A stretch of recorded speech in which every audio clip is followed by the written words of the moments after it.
Yan guys, unboxing po tayo ng modem dito. Prepaid wifi yan guys.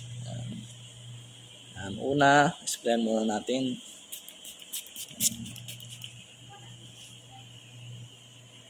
Dahil hindi naayos ni PLDT yung ating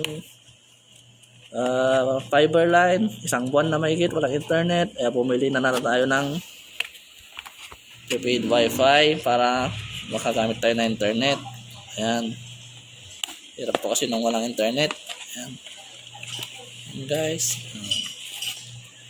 buksan sa loob, explain din natin. Ayan. Ito na po yung modem. Yan, tingnan natin kung ano. May libre itong 70 gig, may libreng SIM. Ayan. Ayan. Okay naman po yung pagkabalot. Ayan, naka-rubber wrap. Gusto na natin. Malakas po kasi yung dito sa bahay, kaya naisipan kong makabili ng modem para ayun, makagamit ng wifi habang di pa kami nagpalinya ng bagong internet.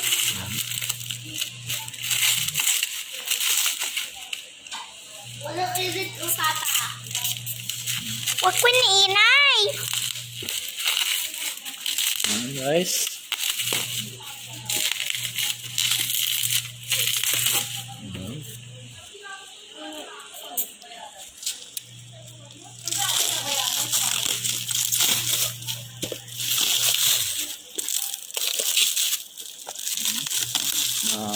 Ganda yung pagkabalot kasi rin din nasira.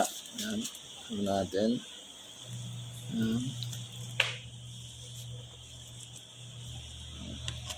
Check natin kung meron yung SIM sa loob.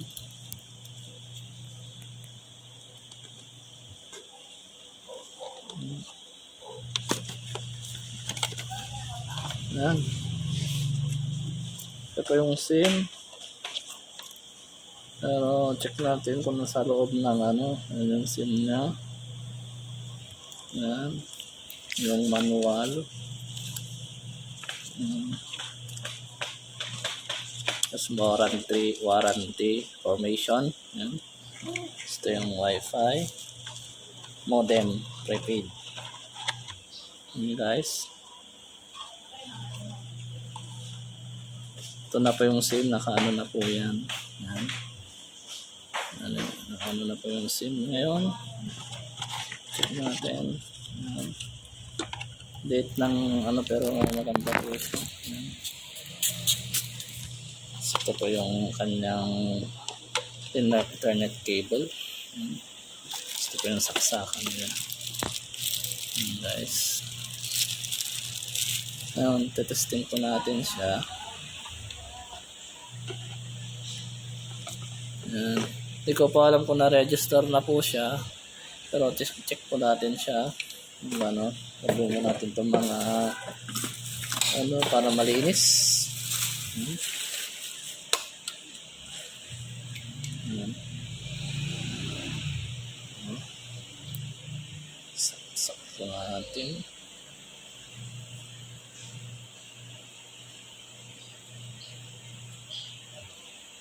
Yan guys.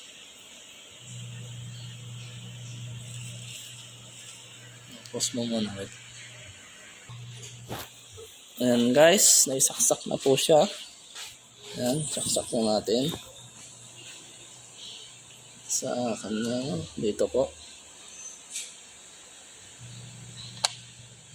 Ayan po, umilaw na po siya. Ayan. Ayan po natin. Ayan po siya. Ayan.